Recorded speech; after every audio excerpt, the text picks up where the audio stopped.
आप सभी का स्वागत है अभिनंदन ऑफिसर्स अकेडमी के इस लोकप्रिय चैनल पर 15 मिनट शो में। और पॉलिटी का महत्वपूर्ण प्रश्नों को हम देखेंगे। प्रश्न तो महत्वपूर्ण होगा ही, विश्लेषण भी शानदार होगा। तो चलिए बिना विलंब के इस सेशन को प्रारंभ किया जाए। संविधान सभा के अस्थायी अध्यक्ष कौन थे? संविधान सभा के द्वारा भारतीय संविधान बनाया गया, जो कि विश्व का सबसे बड़ा लिखित संविधान है, विश्व का सबसे बड़ा लिखित संविधान है। और इसमें 22 भाग 395 अनुच्छेद और 12 अनुसूचियां हैं। 22 भाग 395 और जो है 22 भाग 395 12 अनुसूचियां हैं। इसके अस्थायी अध्यक्ष थे डॉक्टर राजेंद्र प्रसाद। विकल्प एक करेक्ट उत्तर हो जाएगा। इस प्रश्न का जो करेक्ट उत्तर हो जाएगा, डॉक्टर राजेंद्र प्रसाद इसके अस्थायी अध्यक्ष थे। 11 दिसंबर 1946 को 11 दिसंबर 1946 को ये अध्यक्ष बने, अध्यक्ष चुने गए 11 दिसंबर 1946 को। विकल्प एक करेक्ट उत्तर हो जाएगा, एक करेक्ट उत्तर हो जाएगा इस प्रश्न का।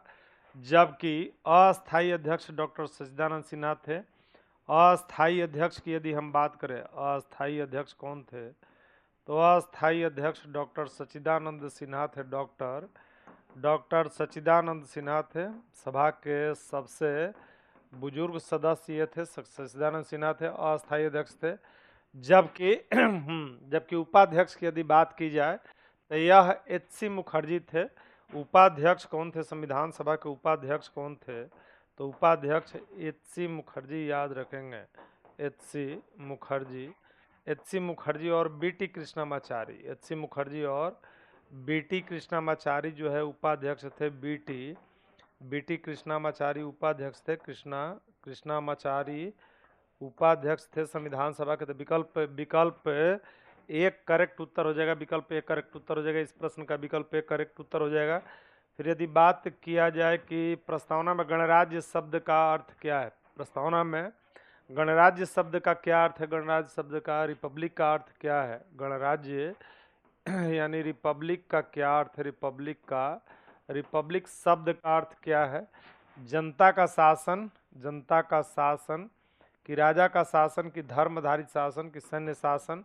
इसका जो है सही अर्थ हो जाएगा गणराज्य का शाब्दिक अर्थ होता है, गणराज्य का शब्द का अर्थ क्या है? जनता का शासन इसमें होता है। जनता का यानी इसमें राजा शासक नहीं होता है, जनता के द्वारा चुने गए प्रतिनिधि। भारत क्या गणराज्य है, इसका मतलब है कि राष्ट्राध्यक्ष अनुवांशिक नहीं होगा, उसका चुनाव होता है इनडायरेक्ट। भारत के राष्ट्रपति का चुनाव कैसे होता है? अप्रत्यक्ष रूप से होता है। भारत के राष्ट्रपति के चुनाव की यदि हम बात करें तो भारत के राष्ट्रपति का चुनाव अप्रत्यक्ष रूप से होता है। अप्रत्यक्ष रूप से राष्ट्राध्यक्ष का चुनाव होता है, 5 वर्षों के लिए होता है। और कोई भी व्यक्ति भारत का राष्ट्रपति बन सकता है, कोई भी व्यक्ति भारत का राष्ट्रपति बन सकता है। यह निर्वाचक मंडल के द्वारा होता है। यह चुनाव किसके द्वारा होगा? निर्वाचक मंडल के द्वारा यह चुनाव होगा, निर्वाचक मंडल के द्वारा। और उस निर्वाचक मंडल में संसद के निर्वाचित सदस्य शामिल होते हैं, राज्य विधानसभाओं के निर्वाचित सदस्य शामिल होते हैं, राज्य विधानसभाओं के निर्वाचित सदस्य शामिल होते हैं, और दिल्ली और पुदुचेरी विधानसभाओं के निर्वाचित सदस्य उसमें भाग लेते हैं। बीपीएससी के लिए टारगेट बैच ऑफिसर्स अकेडमी के द्वारा जो है प्रारंभ किया गया है, जिसमें आपको मिलेगा लाइव क्लास मिलेगा, रिकॉर्डेड क्लास मिलेगा, वह भी unlimited. Chapter wise PDF notes मिलेगा, चैप्टर वाइज एमसीक्यू टेस्ट मिलेगा, बोर्ड पीडीएफ मिलेगा। बिल्कुल जीरो लेवल से पढ़ाया जाएगा। तो इस बैच से जुड़कर अपनी सफलता सुनिश्चित करें। मौलिक अधिकारों की अवधारणा किस देश से ग्रहण की गई है? मौलिक अधिकार, फंडामेंटल राइट की बात यदि की जाए, मौलिक अधिकार की क्या है? ब्रिटेन से लिया गया। ब्रिटेन से लिया गया है कि अमेरिका से, कि आयरलैंड से, कि कनाडा से? कनाडा से इसको कहाँ से ग्रहण किया गया है? तो यह लिया गया फंडामेंटल राइट की बात जहाँ तक है तो यह ब्रिटेन से लिया। यह कहाँ से? अमेरिका से लिया गया है, अमेरिका से लिया गया है। भाग 3 में इसका उल्लेख किया गया है, भाग 3 में इसका उल्लेख किया गया। अगर हम बात करें तो भाग 3 में इसका उल्लेख किया गया है। और अनुच्छेद की यदि बात की जाए, अनुच्छेद 12 से 35 में इसका उल्लेख है। इसकी प्रकृति की बात करें तो न्यायालय द्वारा प्रवर्तनीय है। प्रकृति इसकी कैसी है? न्यायालय द्वारा प्रवर्तनीय है, यानी वाद योग्य है। न्यायालय द्वारा प्रवर्तनीय, इसकी प्रवर्तनीय है। प्रकृति इसकी न्यायालय द्वारा प्रवर्तनीय है, यानी वाद योग्य है। इसका हनन होने पर सुप्रीम कोर्ट और हाई कोर्ट के द्वारा इसकी रक्षा की जाती है। सुप्रीम कोर्ट अनुच्छेद 32 के तहत, हाई कोर्ट अनुच्छेद 226 के तहत इसकी रक्षा करता है। 226 के तहत इसकी रक्षा करता है। तो यह अवधारणा कहाँ से ली गई? अमेरिका से। अमेरिका से राष्ट्रपति पर महाभियोग भी अमेरिका से। अगर महाभियोग की बात हम करें तो महाभियोग भी यूएसए से लिया गया है। महाभियोग भी कहाँ से लिया गया? यूएसए से। जबकि उपराष्ट्रपति का पद भी कहाँ से लिया गया? उपराष्ट्रपति का पद भी अमेरिका से ही लिया गया। उपराष्ट्रपति का पद भी अमेरिका से लिया गया है। अगला प्रश्न आपका है कि वित्त आयोग की नियुक्ति कौन करता है, गठन कौन करता है? प्रधानमंत्री, राष्ट्रपति, संसद। वित्त आयोग का गठन किया जाता है राष्ट्रपति के द्वारा किया जाता है और यह गठन 5 वर्षों के लिए होता है। 5 वर्षों के लिए होता है। अनुच्छेद 280 में इसका उल्लेख किया गया। अगर आर्टिकल की बात करें तो यह जो है 280 में इसका उल्लेख किया गया है। 80 में इसका उल्लेख किया गया। संवैधानिक निकाय है यह। किस तरह का निकाय है? तो संवैधानिक निकाय है। संवैधानिक कॉन्स्टिट्यूशनल बॉडी है, अर्ध न्यायिक निकाय है, संवैधानिक निकाय है और इसका कार्य होता है केंद्र और राज्य के बीच करों का बंटवारा। इसका कार्य होता है केंद्र और राज्य के बीच करों का बंटवारा। संवैधानिक निकाय है। वित्त आयोग किस तरह का निकाय है? तो एक संवैधानिक निकाय है और इसका कार्य होता है इसका केंद्र और राज्य के बीच करों का बंटवारा। रिपोर्ट की बात यदि की जाए कि रिपोर्ट किसको सौंपता है यह, तो रिपोर्ट राष्ट्रपति को यह सौंपता है। रिपोर्ट राष्ट्रपति को सौंपता है जो उसे संसद के पटल पर रखवाते हैं। अभी तक 16 वित्त आयोग गठित किए जा चुके हैं। कितने वित्त आयोग गठित किए जा चुके हैं? तो 16 वित्त आयोग का गठन किया जा चुका है और इसके अध्यक्ष बनाए गए हैं अरविंद पनगडिया। अरविंद पनगडिया 16वें वित्त आयोग के अध्यक्ष बनाए गए हैं। राष्ट्रपति शासन कितने समय के लिए लगाया जा सकता है? या राज्यों में संवैधानिक तंत्र के विफल होने पर लगाया जाता है। अधिकतम कितने समय तक लगाया जा सकता है? 6 माह, 1 माह, 3 वर्ष। सही उत्तर हो जाएगा 3 वर्ष मैक्सिमम। 3 वर्ष के लिए लगाया जा सकता है। विकल्प सी सही उत्तर हो जाएगा। इस प्रश्न का जो सही उत्तर हो जाएगा यह विकल्प सी हो जाएगा। अनुच्छेद 356 में इसका उल्लेख किया गया है और यह राज्यों में संवैधानिक तंत्र के विफल होने पर लगाया। राज्यों में संवैधानिक तंत्र के विफल होने पर इसको लगाया जाता है। संवैधानिक तंत्र के विफलता पर इसको लगाया जाता है 100 से अधिक बार। राज्यों में लगाया जा चुका है 100 से अधिक बार। सबसे पहले इसको पंजाब में लगाया गया। यदि हम बात करें कि बिहार में राष्ट्रपति शासन कितना बार लागू किया गया है, तो बिहार में 8 बार राष्ट्रपति शासन लागू किया गया है। बिहार में कितना बार इसको लागू किया गया है? तो बिहार में 8 बार राष्ट्रपति शासन लागू किया गया है। बिहार में 8 बार इसको लागू किया गया है। 8 बार लागू किया गया है।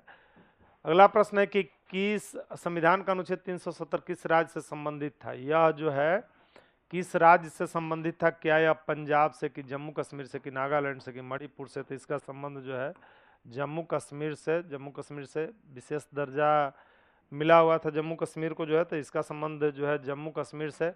वर्ष 2019 में जम्मू और कश्मीर को केंद्र शासित प्रदेश बना दिया गया। इसको केंद्र शासित प्रदेश बना दिया गया। केंद्र शासित प्रदेश बना दिया गया इसको। लद्दाख को भी केंद्र शासित बना दिया गया। तो वर्तमान में यह केंद्र शासित प्रदेश है। जम्मू कश्मीर किस तरह का स्टेट है? तो यह केंद्र शासित प्रदेश है। और हम बात करें तो अनुसूची 1 में राज्य और केंद्र शासित प्रदेशों का उल्लेख किया गया। अनुसूची 1 में राज्य और केंद्र शासित प्रदेशों का उल्लेख है। राज्य और केंद्र शासित प्रदेशों का उल्लेख है।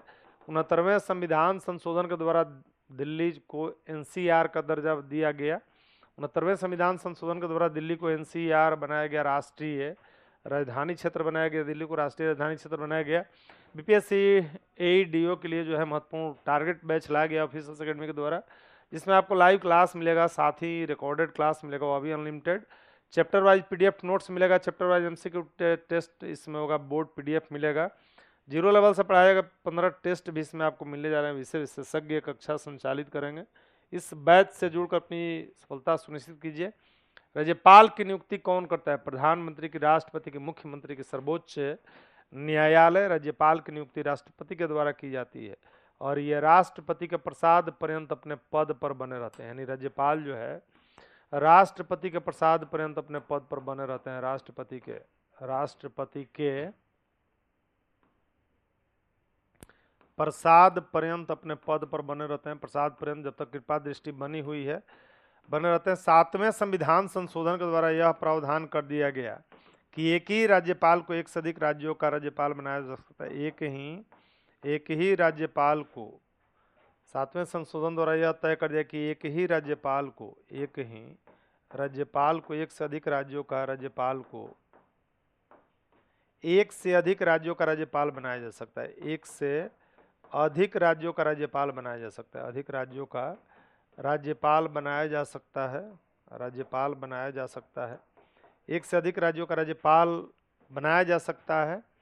राष्ट्रपति के प्रसाद पर्यंत अपने पद पर बने रहते हैं। संवैधानिक प्रमुख होते हैं। राज्य के संवैधानिक प्रमुख होते हैं। राज्य की कार्यपालिका शक्ति राज्यपाल में निहित होती है। विधायी शक्तियां भी इनको मिली होती है। राज्य के चांसलर होते हैं, कुलाधिपति होते हैं और कुलपतियों की नियुक्ति इनके द्वारा की जाती है। विकल्प 20 सही उत्तर है। अगला प्रश्न, मूल अधिकारों को निलंबित किया जा सकता है, लेकिन कौन सा अधिकार निलंबित नहीं किया सकता है? इसमें से कौन सा अधिकार निलंबित नहीं किया जा सकता है? समानता का अधिकार, की स्वतंत्रता का अधिकार, की जीवन और व्यक्तिगत स्वतंत्रता का अधिकार, की संपत्ति का अधिकार। इसमें से कौन सा नहीं निलंबित किया सकता है?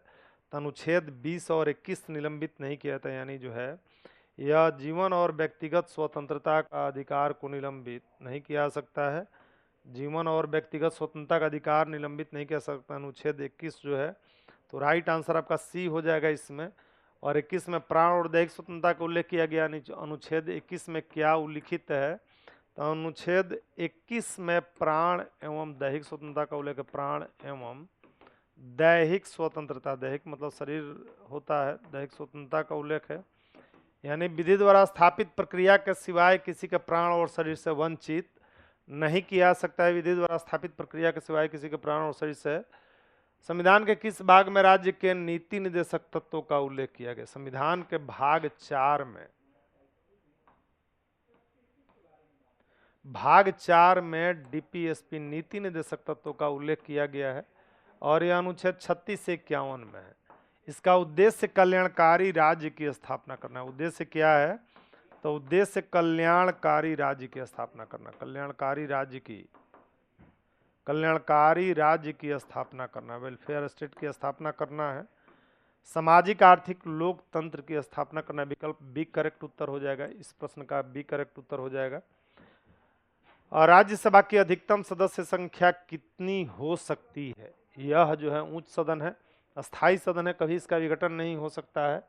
तो इसकी अधिकतम संख्या 250 हो सकती है और इसे 84वें संविधान संशोधन के द्वारा सीटें अपरिवर्तित रखी गई है। 84वें संविधान संशोधन द्वारा जो है 2026 तक सीटें अपरिवर्तित रखी गई है। सीटें अपरिवर्तित रखी गई है, अपरिवर्तित रखी गई है। वर्तमान में 245 सीटें हैं। वर्तमान में यदि हम बात करें, तो वर्तमान में 245 सीटें। वर्तमान में राज्यसभा की कितनी सीटें? तो वर्तमान में राज्यसभा की 245 सीटें हैं। तो इसी के साथ आपका सेशन यहीं पर विराम लेगा। मिलते हैं हम लोग नेक्स्ट सेशन में महत्वपूर्ण प्रश्नों का महत्वपूर्ण विश्लेषण के साथ। स्वस्थ रहिए, प्रसन्न रहिए। बहुत बहुत धन्यवाद। Thank you.